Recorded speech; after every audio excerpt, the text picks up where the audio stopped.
Mi propuesta se titula Separar la penumbra. Con la ayuda de este imperativo, que apela directamente al espectador, lanzo un espacio escultórico donde además sitúo una serie de objetos que, arrancados del uso habitual y intervenidos por mí, me sirve para abrir un espacio junto al espectador en el que lo que la escultura es tiene que quedar dirimido desde esta postura hermenéutica en relación a la cuestión del lenguaje, la acción y el uso.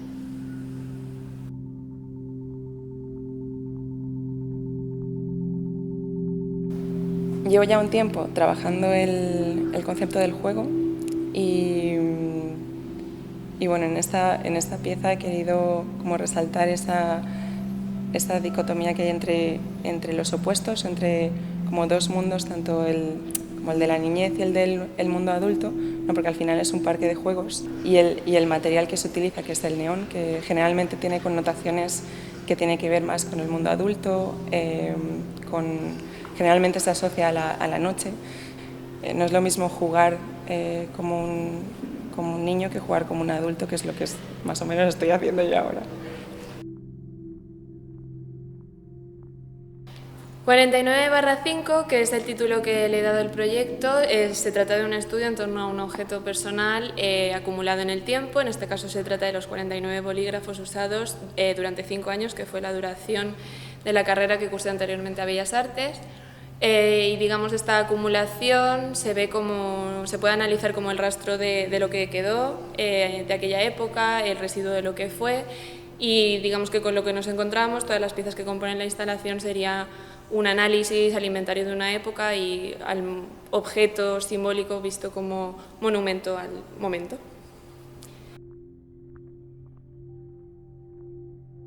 Naturales de segundo de la ESO es un proyecto participativo en el que intento reflexionar sobre los lenguajes utilizados en los vídeos pornográficos de Internet,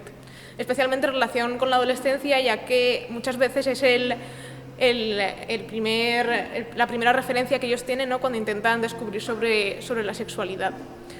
Para el proceso pedí desde Internet que personas de todas las edades me mandasen por escrito títulos reales de estos vídeos, y a través del plotter de corte se volvían a reescribir sobre las hojas de libreta con su misma caligrafía. Bueno, mi obra se llama Remedios para el mal de ojo y viene de mi interés en la mirada y la mirada intersubjetiva, por lo cual recojo esta idea, esta creencia sobre el mal de ojo y me baso en elementos y amuletos que se utilizan para protegerse del mal de ojo y para curarlo,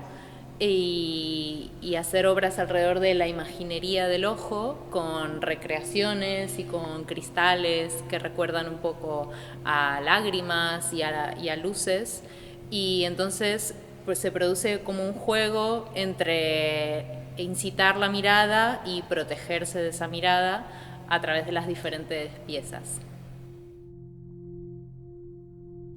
Bien, la obra se llama Frivolizar con los símbolos y nada, pues en ella he intentado poner en duda el valor de ciertos símbolos que he ido recopilando a lo largo del tiempo y que han ido llegando a mí,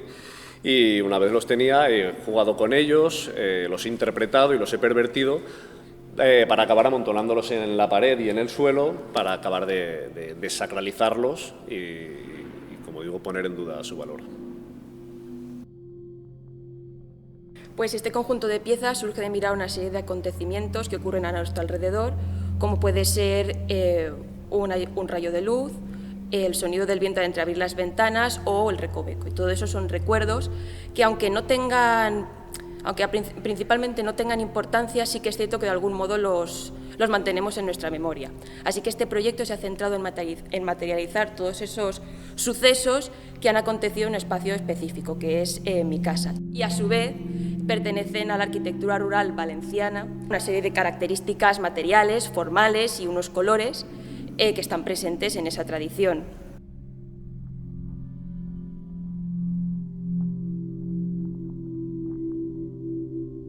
A partir de la pandemia y la crisis, empecé a indagar sobre el chamanismo coreano en que he inspirado para producir esta instalación.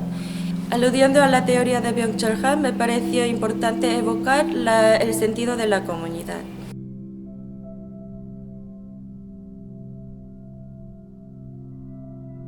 En Escenografías del Poder trato de hacer una investigación en relación a la estética del poder político y cómo esto utiliza las herramientas del arte plástico y ciertos símbolos para generar una imagen, una estética, una sensación hacia el espectador. Cogiendo estos elementos, como puede ser el mármol, la moqueta o las maderas nobles, trato de resignificar estos espacios llevándolo a un lenguaje más plástico, abstrayéndolo y jugando con la dicotomía entre realidad y ficción. Hablar al aire surge de relacionar dos ideas alrededor de lo que hablar al aire puede significar.